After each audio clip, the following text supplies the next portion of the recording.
আসসালামু আলাইকুম রহমতুল্লাহ। আজ 28 তারিখ, সারা দিনই বাইরে বৃষ্টি হচ্ছে। তারপরেও এই বৃষ্টির দিন আমি গাড়ি নিয়ে বের হয়েছিলাম। কয়েকটা কাজ ছিল। আমার একটা গ্রামীণ সিমকে সিম করতে গ্রামীণের অফিসে গেলাম, গুলশান 2-এ। আর যেহেতু আমেরিকাতে সুইমিং পুলের ভিতরে আমার যে মোবাইল ফোনটা ছিল, স্যামসাং গ্যালাক্সি 22, ওটা সুইমিং পুলে নিয়ে নামাতে ওটা নষ্ট হয়ে গেল, যার পরিবর্তে আমাকে আইফোন কিনতে হয়।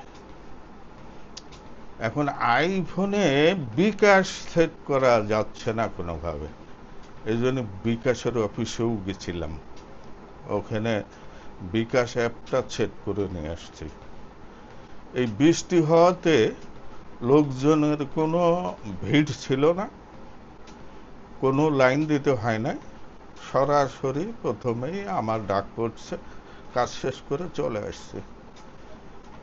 আর সমস্যা হচ্ছে, আর প্রতিদিন তো কিছু না কিছু হাঁটার চেষ্টা করি, এই হাঁটার কাজটা কিন্তু আজকে আর হয় নাই বাইরে। তা প্রিয় দর্শক, তো আপনারা দেখতেই পাচ্ছেন, যার কারণে বাসার ভেতরেই ট্রেডমিল নিয়ে এই হাঁটার কাজটা সারতে হবে। সাথে সাথে চিন্তা করলাম ভিডিও করার তো শখ, তা আমি একটা ভিডিও করে ফেলাতে পারি। আর কিছু বন্ধুদের সঙ্গে কিছু কথা শেয়ার করলাম, আলহামদুলিল্লাহ। আমি আমার ফেসবুকে যে সমস্ত বন্ধুরা আছে, আমি চিন্তা করছি যে পর্যায়ক্রমে সবার সঙ্গে সাক্ষাৎ করব। প্রথমে আমার শুরু, যেহেতু আমি ঢাকায় বসবাস করি, প্রথমে আমি এই ঢাকার বন্ধুদের আমি আমন্ত্রণ জানাইছি। তারা অলরেডি বলছে ঈদের পরে হলে ভালো হয়। তা আমরা এক হোটেলে বসে কিছু খাওয়া দাওয়া করলাম, পরস্পর পরিচিত হলাম। ভার্চুয়ালি পরিচিত হয়েছি অনেক আগেই, কিন্তু সরাসরি আমরা তো এখনো কেউ কাউকে সরাসরি দেখিনি। তাই আমি প্রথমে ঢাকার বন্ধুদের দিয়ে শুরু করছি। তা আমি ইনশাআল্লাহ এই ঢাকার বন্ধুদের সঙ্গে ঈদের পরপরই সপ্তাহখানিকের মধ্যে যদি কেউ বাইরে যায়, তারা যাতে চলে আসে, এমন টাইমে যোগাযোগ করে ইনশাআল্লাহ এই ব্যবস্থাটা করব। পর্যায়ক্রমে, যদিও আমি বিভিন্ন ডিস্ট্রিক্টেই কিন্তু আমার কিছু না কিছু বন্ধু তৈরি হয়ে গেছে ফেসবুকে, বিভিন্ন ডিস্ট্রিক্টে। তো তাদের সঙ্গে পরিচিত হওয়ার উপায়টা কি? উপায় যদি বন্ধুদের বলি বিভিন্ন ডিস্ট্রিক্টের, যে আপনারা ঢাকায় আসেন, দেখা করেন, এটা একটা অসম্ভব বিষয় হয়ে যাবে। তাই আমি চিন্তা করছি যে আমি বাংলাদেশের, আমি নভেম্বরের 15 তারিখ পর্যন্ত দেশে আছি, এরপরে আমেরিকায় চলে যাব আবার। তাই এই নভেম্বরের 15 তারিখের মধ্যে অন্তত কয়েকটা ডিস্ট্রিক্টে আমি যাব, এবং ডিস্ট্রিক্ট শহরে, যে ডিস্ট্রিক্টে যাব সেই ডিস্ট্রিক্টে আমার যে বন্ধুরা আছে তাদেরকে আমন্ত্রণ জানাবো এবং তাদের সঙ্গে পরিচিত হব। তা আলহামদুলিল্লাহ, প্রথমেই শুরু করব যে আমি ফেসবুকে অ্যাড দেব কোন ডিস্ট্রিক্টে কারা আছে, যে ডিস্ট্রিক্টের আমার ফ্রেন্ড সার্কেল বেশি হবে, ভার্চুয়াল ফ্রেন্ড সার্কেল, সেই ডিস্ট্রিক্টে আগে যাব, তারপরে সেকেন্ড, থার্ডে এইভাবে যাব। আসলে একদিকে ভ্রমণ করাও হলো, যে আল্লাহ পাক কোরআনের মাধ্যমে মানুষকে সফর করার কথা বলা হয়েছে। সফরের ভিতরে বরকত আছে। এই বরকত শুধু দুনিয়াবি না, আখিরাতের। অর্থাৎ বিভিন্ন এলাকায় আল্লাহ পাক বিভিন্ন এলাকা বিভিন্ন রূপে সৃষ্টি করেছেন। এই সমস্ত প্রাকৃতিক সৌন্দর্য, আল্লাহর কুদরত, আল্লাহর সৃষ্টি দেখলেই ইমানও বাড়ে। আসলে প্রকৃতপক্ষে তো দুনিয়া ক্ষণস্থায়ী, আর আখিরাত হচ্ছে চিরস্থায়ী। দুনিয়ায় নির্ঘাত মৌত হয়ে যাবে। কখন মৌত হয়ে যাবে এটা কিন্তু কেউই আমরা জানি না। সেটা আজই হতে পারে, 10 বছর পরে হতে পারে, 20 বছর পরে হতে পারে, কিন্তু মৌত হবে। আর ভাই, মৌতের পরে যে জিন্দেগি আসবে এটা তো কোনোদিন শেষ হবে না। এই জন্য ঈমানকে বাড়ানো এটা খুবই জরুরি। কারণ দুনিয়ায় মাল সম্পদ কামাইলে দুনিয়ার লাভ হবে, দুনিয়ায় ভালো থাকতে পারবো, কিন্তু এই মাল সম্পদ দুনিয়ায় যতই কামাই না কেন আখিরাতে কি ফায়দা দেবে? আছে কিছু ফায়দা তো আছেই। সেটা হচ্ছে যদি আমি এটা দিনের রাস্তায় ব্যয় করি, দিনের রাস্তা বলে অসহায় ব্যক্তিকে যদি, ক্ষুধার্ত ব্যক্তিকে যদি সহযোগিতা করি, তাহলে ওইটা আখিরাতের কাজে লাগবে। আর মূল বিষয় যত কিছুই করি না কেন ভাই, শূন্য যদি 1000টাও দিই ওর মূল্য কিন্তু শূন্য। আর যদি ওই শূন্যর আগে 1 দিয়ে দিই, তাহলে যত শূন্য দেব ওর কলেবার ততই বৃদ্ধি পাবে। 1-এর পরে একটা শূন্য দেব 10 হবে, 2টো শূন্য দেব 100 হবে, 3টা দেব 1000টা হবে, 4টা দেব 10,000 হবে, 5টা দেব লাখ হয়ে যাবে। এভাবে বাড়তে থাকবে।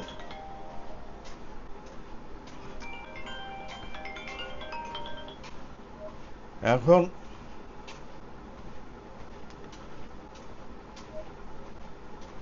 যে জন্য এই কথা বলছি সেটা হচ্ছে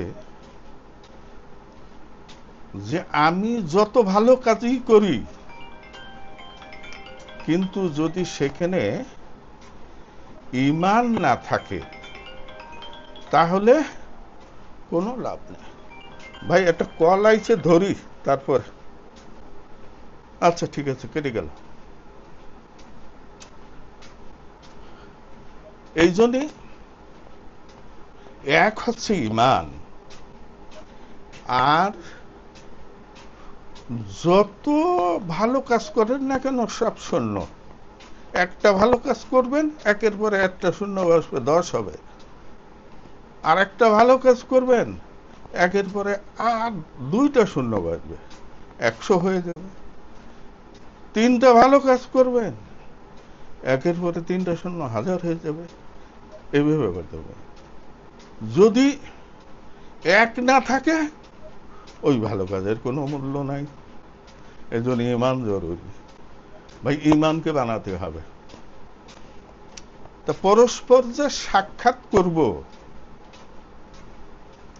সাক্ষাতের উদ্দেশ্য ভাই আখিরাতমুখী হবে। খানা পিনা তো কিছু খাইলামই, কিন্তু মূল উদ্দেশ্য আখিরাতমুখী হবে, যে কিভাবে আমরা দুনিয়ার জিন্দগিও সুন্দর করে ফেলাতে পারি, আখিরাতের জিন্দগিও সুন্দর করে ফেলাতে পারি। দু একটা কথা তো হইতেই পারে, কিছু তো কথা পরিচিত হবই, তারপর এই কথাগুলো তো হইতে পারে। কারণ আসল উদ্দেশ্য যে আমাদের আখিরাত, এটা বাদ দিয়ে তো আমরা কোনো কাজই করতে পারবো না। খানা পিনা খাই, যদি সেটা আল্লাহর সন্তুষ্টির জন্য হয় তাহলে ওটাও নেকামল হয়ে যাবে। যদি আমি ভ্রমণ করছি, যে না আমার এক ভাইয়ের সঙ্গে আমি দেখা করতে যাচ্ছি, যে ওই ভাইয়ের সঙ্গে যে এক মুসলমান ভাই আর এক মুসলমান ভাইয়ের সঙ্গে দেখা করবে, মোলাকাত করবে, নাকি হবে, এটাও একটা শূন্য বেড়ে যাবে, একের পরে শূন্য। এই জন্যে ভাই, যে আমার কোনো দুনিয়াবি স্বার্থ নাই। হয়তো মনে করতে পারেন এই মিয়া এই করে বেড়াচ্ছে, এই লোকের ভিতরে বোধহয় কোনো ব্যাপার স্যাপার আছে। ভাই কোনো ব্যাপার স্যাপার নাই, ভালো লাগে ভাই। আর আমার ওই নেশা তো আপনারাই বন্ধু হয়েছেন, আপনারা সবাই জানেন যে আমি একটু ভিডিও দিয়ে ছবি টবি তুলি, এগুলো করলাম, আপনাদের সঙ্গে দেখা সাক্ষাৎ করলাম, আলহামদুলিল্লাহ। কিছু আখিরাতমুখী কথাবার্তা বললাম, আলহামদুলিল্লাহ, খুব ভালো হবে। তা আপনাদের মতামত চাই, আপনারা রাজি কিনা জানাবেন। জি ভাই, আজকে সারাদিন বৃষ্টি হচ্ছে, এই জন্য হাঁটার ব্যবস্থা এই ছোট্ট রুমের ভিতরে এসি ছেড়ে দিয়ে, ফ্যান ছেড়ে দিয়ে হাঁটা শুরু করেছি। আমি হার্টের রুগী, ডায়াবেটিস রুগী, হ্যাঁ, হাই প্রেশারের রুগী, প্রতিদিন কিছু না কিছু অন্তত 30-40 মিনিট না হাঁটলেই নয়। তাই হাঁটছি, সাথে সাথে কিছু কথা বলছি। যে ভাই আমেরিকায় গেছি, যে ভাই ওটাও আমার দিনের সাথে, যে আমার নাতি পুতি বউ বা ছেলে বউ, ছেলের সঙ্গে সাক্ষাৎ করব, কিছুদিনই আলোচনা করব, আলহামদুলিল্লাহ এটাও দিন হয়েছে। ভ্রমণ আমি চিন্তা করছি ঈদের পর 2 দিন বা 5 দিনের জন্য সিঙ্গাপুরের ভিসা করতেছি, সিঙ্গাপুরেও একটু ঘুরে আসবো। তা কোনো বন্ধু যদি রাজি থাকেন, আল্লাহ যদি সামর্থ্য দেয়, আমার সফর সঙ্গী হতে পারেন।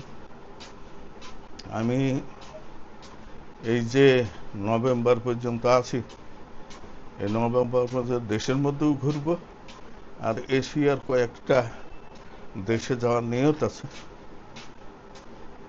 আলহামদুলিল্লাহ, আমার জন্য দোয়া করবেন। হাঁটতেছি, কথা বলতেছি, আপনাদের কেমন লাগে আমার কথাবার্তা? বুড়া মানুষ, ওই সময় কাটাই, এই ভিডিও করা মানে সময় কাটাই, এই আর কি। কিছু আমেরিকায় গেলাম, কিছু গল্প শোনাই। এখন আসলে ভাই, আমরা বাংলাদেশে মুসলিম কান্ট্রি, মনে করি ভাই যে দিন বোধহয় এই যারা মুসলিম কান্ট্রি এদের মধ্যেই আছে। ভাই কথাটা ঠিক না। মুসলিম দেশেই দিনের চর্চা, কোরআনের চর্চা বেশি হয়। আর আমাদের দেশে ইসলামের দেশ বলি, মুসলমানের দেশ, এখানে শুধু কুসংস্কার নিয়ে ব্যস্ত, কোরআন ঘাটাঘাটি করে না, কোরআনের বাইরে অন্য কিতাব নিয়ে ব্যস্ত। অথচ আল্লাহ যে মূল বিধান, যে নির্দেশিকা, অনন্ত জিন্দেগি, সুন্দর হবে সে কথার আলোচনা নাই। হ্যাঁ ভাই, ওখানে মনে করি ওখানে গেলে সবাই ওইসব দেশের সব খারাপ লোক।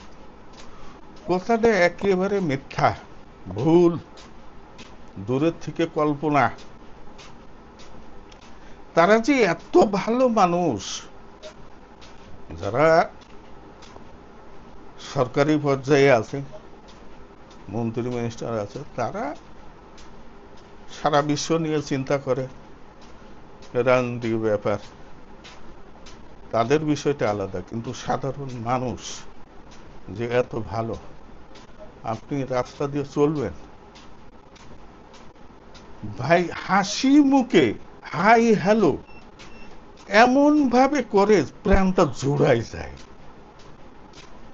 হ্যাঁ, কেউ মুখ বুঝে আপনার সামনে দিয়ে আপনি পাশ কাটাই যাবেন এইরকম কেউ নাই। হাসি মুখ দিয়ে যে হাই হ্যালো করবে, ভাই এটা কি? এই যে এইটাই তো ইসলামের কাজ হওয়া উচিত ছিল, যে হাসি মুখে দেখা হবে, এক ভাই আরেক ভাইয়ের সঙ্গে দেখা হবে, একবারে হাসি মুখে সালাম বিনিময় হবে। কিন্তু আমাদের দেশে সালাম বিনিময় করলে হাসে না, মুখ গুমরা। অনেকে তো সালামের উত্তরই দেয় না, মুখ গুমরা করে চলে যায়, মুখ নিচু করে চলে যায়।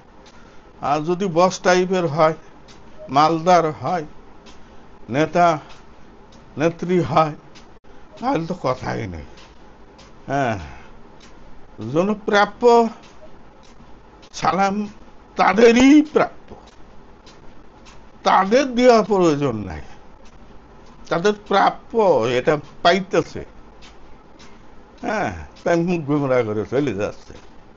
ভাই এইটা না।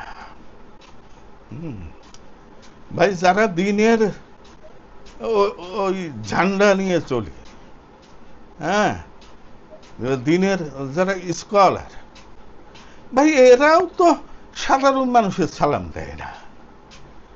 হ্যাঁ, এরা তো মনে করে সালাম আমাদেরই প্রাপ্য। কি সাধারণ মানুষের কথা বলবো? যারা ইসলামের দিক নির্দেশনা দিচ্ছে, হ্যাঁ, যারা ইসলামের মানে প্রচারক ভাবতেছে, হ্যাঁ, যারা মনে করে যে আমরা ইসলামের স্কলার, দিনের স্কলার, তারা তো ভাই সালাম দেয় না। সালাম পাওয়ার অপেক্ষায়, উত্তরও ঠিক মতো দেয় না। হ্যাঁ, অথচ আমাদের আল্লাহ রাসূলের কথা শুনছি না, আল্লাহ রাসূলের আগে কেউ সালাম দিতে পারে না। আরে ভাই, আর গীবতের কথা কি বলবো? আসল কথা কেউ বলে না, আসল কথা কেউ বলে না ভাই। গীবতের কথা কোরআনের মধ্যে পরিষ্কার রয়েছে। হ্যাঁ, তারপরে যে এর সাজার কথা কোরআনে, ভাই আপনি গুগলেও সার্চ দিতে পারেন যে এর সাজার কথা কি পরিমাণ। হ্যাঁ, মানুষ ঠকানো, মানুষকে ঠকানো, হ্যাঁ, এইগুলোর সাজার কথা উল্লেখ রয়েছে কোরআনের ভিতরে। হ্যাঁ, ওই যে বডি শেমিং, ও কালো, ও পরিষ্কার, ও খাটো, ওর এক কান নেই, ও খোড়া, ও ন্যাংরা, ভাই কত বড় নোংরা, কত বড় নোংরা মানসিকতা। ওর বডি কি ও বানাইছে? আমরা এই নিয়ে ব্যস্ত। আর এই ব্যাপারে আল্লাহ কুরআনে কঠিন শাস্তির কথা বলছে এই ধরনের আছে। আপনি ওই আমেরিকায় যাবেন, ওদেরকে বলেন যে ওরা কিচ্ছু বোঝে না, ওরা কারোর সঙ্গে কালো, ধলা, ন্যাংরা, খুড়া, কারোর সম্পর্কে যে ও ন্যাংরা এই কথা, ও কালো এই কথা বললে মারাত্মক অপরাধ। এখন আর মনে করি ওরা ওপেন যে যৌনাচারের দেশ। ওরে ভাই, ওপেন যৌনাচারের দেশ বাংলাদেশে কম আছে নাকি? আজকাল কি হইতেছে দেশে, প্রত্যেক দেশে যদিও, যে আর ওই দেশের ভাই স্বেচ্ছায় কি করলো এটা তো দরকার নাই। স্বেচ্ছায় এদেশেও হয়, গোপনে হয়, ওখানেও গোপনে হয়। ওরা ওইটা গোপন করলেও সমস্যা নেই, না গোপন করলেও সমস্যা নেই। কিন্তু এ দেশে গোপনে কি না হইতেছে, তা কিছু এলাকা আছে যেগুলো, বা কিছু মানুষ আছে, খারাপ মানুষ আছে, এ দেশের যেমন আছে ওই দেশের আছে, কিন্তু ম্যাক্সিমাম ভালো মানুষ, ম্যাক্সিমাম ভালো মানুষ। এ দেশে যেরকম খারাপের অভাব নেই, চিন্তা করেন কত রকমের খারাপই হওয়া আছে। খারাপির যত প্রকার সংজ্ঞা আছে, সব সংজ্ঞা আপনি মিলাই দেখেন এ দেশেই আছে। তো ও দেশেই আছে কিছু লোক, আর এ দেশেও কিছু ভালো লোক আছে। হ্যাঁ, কিন্তু ভালো লোকের সংখ্যা ওই দেশে বেশি। কেউ কেউ ভাই যে মানুষ মানুষকে ঠকাবে এ কথা পুরো চিন্তাই করতে পারে না, এ কথা চিন্তাই করতে পারে না। আর এদেশে তো কিছু লোক তো ওই দিনের লেবাস পরে, ওই লেবাস পরেও মানুষকে ঠকানোর জন্য, ধোঁকা দেওয়ার জন্য। সবাই না, ভালো মানুষ আছে। আর ওরা যে মানুষ মানুষকে ঠকাইতে পারে এটা ভাবতেও পারে না, ভাবতেও পারে না।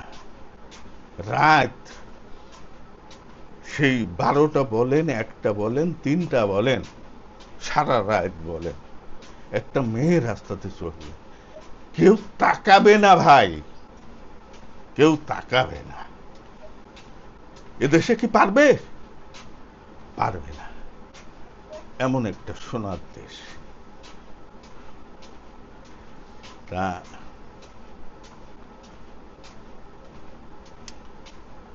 যে কথা এর আগে বলছিলাম, যে মূল কথার আলোচনা এ দেশে নাই, আছে কিছু ভেজাল কথাবার্তা। কোরআনের ভিতরে আমরা আজীবন সব শুনে আসছি যে এক ওয়াক্ত নামাজ কাজা করলে 2,88,00,000 বছর জাহান্নামে জ্বলতে হবে। ভাই, এই কথাটা কোরআনে কোন জায়গায় আছে? কিন্তু প্রত্যেকের মুখে মুখে এই কথা, কে জানে না এই হাদিস, অথচ কোরআনে নাই। কিন্তু গীবত করা, পরনিন্দা করা, পরচর্চা করা, মিথ্যা কথা বলা, চগলখড়ি করা, মানুষকে ঠকানো, এই সব ব্যাপারে কোরআনে নিষেধ তো আছেই, সাথে কি পরিমাণ সাজা, কি সাজা এর পরিপ্রেক্ষিতে সেগুলো রয়েছে কোরআনের ভেতরে। ভাই, এর আলোচনা আছে। যদি এই আলোচনাটা থাকতো, সমাজে কোনো খারাপ মানুষ থাকতে পারে? যেমন আমাদের দিলের মধ্যে এই এই কথাটা গেঁথে দেওয়া হয়েছে, এক ওয়াক্ত নামাজ কাজা করলে 2,88,00,000 বছর জাহান্নামে জ্বলতে হবে। প্রত্যেকের দিলে গাথা আছে কিন্তু, যে ভাই গীবত করলে কি হবে, চগল করলে কি হবে, মিথ্যা কথা করলে কি হবে, জিনা করলে কি হবে, যেগুলো কোরআনে সাজার উল্লেখ রয়েছে সহিভাবে, সেইগুলোর আলোচনা কি এইভাবে আছে?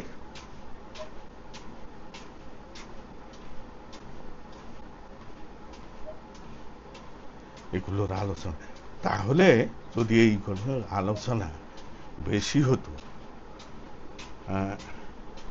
যে মানুষ ঠকানো, সুদ খাওয়া, ঘুষ ঘুষ খাওয়া, মানুষকে ঠকাইয়ে কাজের বিনিময়ে, মানে এটা তার বৈধ প্রাপ্য, কিন্তু ওই কাজ আদায় করতে গেলে টাকা দিতে হবে, টাকা না দিলে ফাইল পড়ে থাকবে। ভাই এই কথা, এইভাবে টাকা নিয়ে কত বড় জঘন্য অপরাধ। এইটা করতেছি আর মসজিদে যে নামাজ পড়তেছি,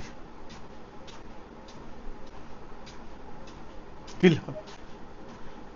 কারণ ওই নামাজের কথা যে জানে 2,88,00,000 বছর জাহান্নামে জ্বলতে হবে, কিন্তু পরের ঠকাইয়ে টাকা নিলে কি শাস্তি হবে এটা কিন্তু জানে না, ওর আলোচনাই নাই।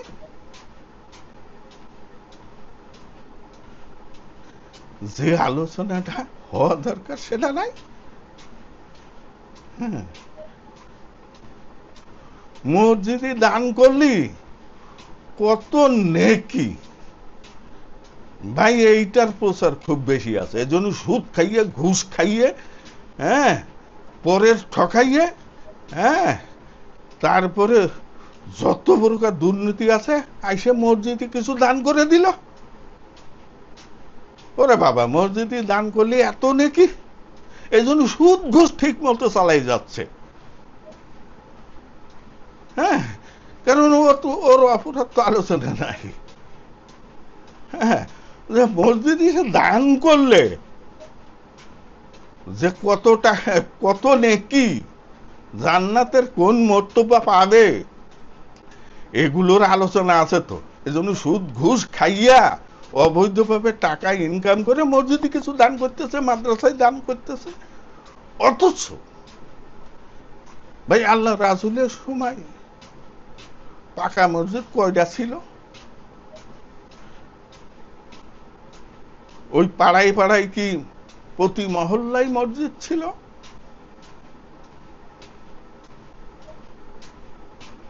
একটাও সহি দলিল দেখানো যাবে? যতটুকু দেখানো যাবে ওই কিছু ভেজাল।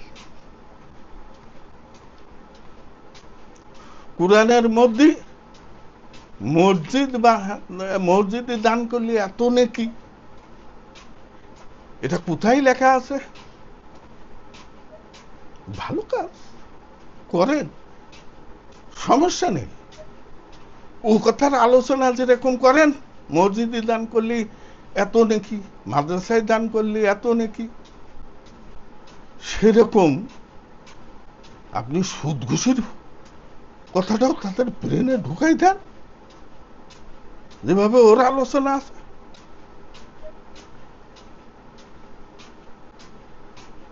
ভাই রাস্তায় না খাইয়ে পড়ে রয়েছে, আমাদেরকে শেখানো হয় ও ওরা সব বাপ্পা, ওদের সব বাড়ি গাড়ি আছে। কি অদ্ভুত কথা! আপনার বাড়ি আছে, গাড়ি আছে, আপনি যান তো ভিক্ষা করতে, হাত পাততি। ওর চোখ অন্ধ, দেখতে পারতেছে না, ওর চোখে বলে বটের আটা লাগাইছে। অদ্ভুত কথা! ওখানে দানকে নিরুৎসাহিত করা হচ্ছে, ও না খাই মরে যাক। ভাই আপনি একটা অভাবী দুঃখী পরিবারকে দান করা বেশি নাকি না মসজিদে বানাইতে টাকা দিলে বেশি নাকি? আপনারাই বলেন, আমি জানি না, আমি জানি না। ভাই একটা অসহায় পিতা তার মেয়েকে বিয়ে দিতে পারছে না, সে গরিব, তার দিকে কেউ ফিরে যায় না। এই অসহায় বাবাকে সহযোগিতা করার জন্য কতজন উৎসাহিত করে? আমরা স্কলার,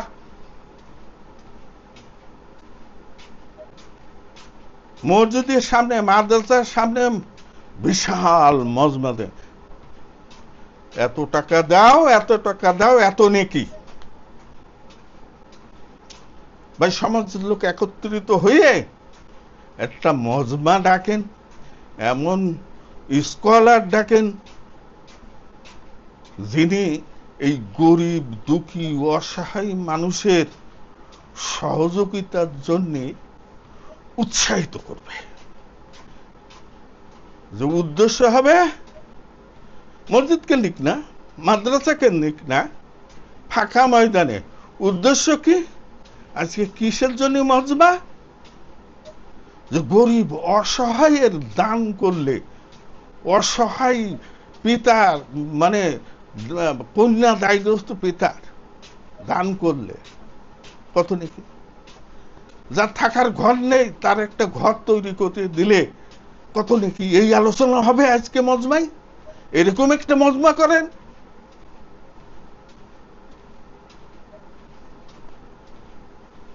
এগুলো তো কোরআনে আছে। অসহায় ও সূরা মাউনের মধ্যে পড়ে দেখেন,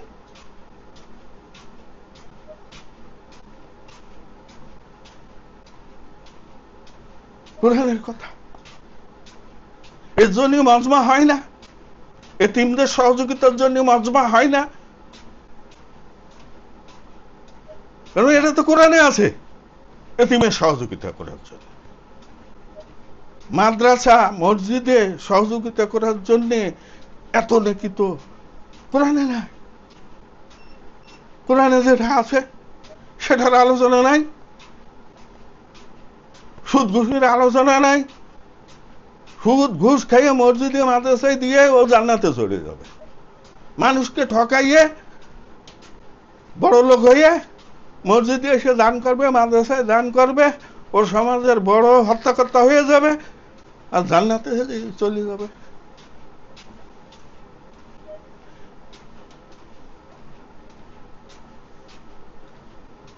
কোন মাদ্রাসায় কি জিজ্ঞেস করা হয় যে ভাই আপনি টাকা কিভাবে কামাইছেন?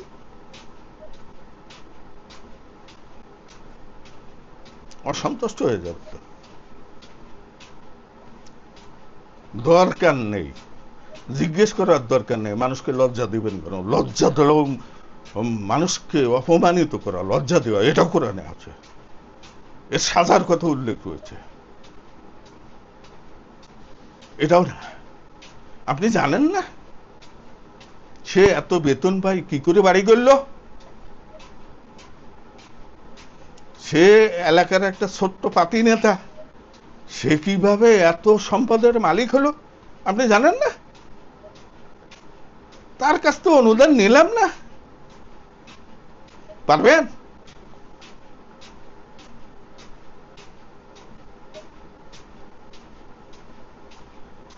মজমায় যে ঘোষণা দেন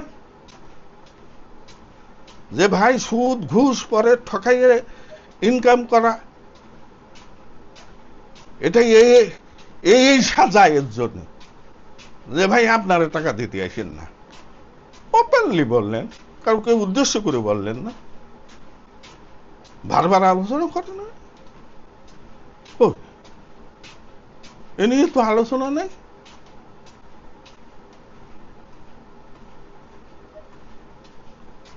আল্লাহ পাক সবাইকে বুঝ দান করুক, আমিন।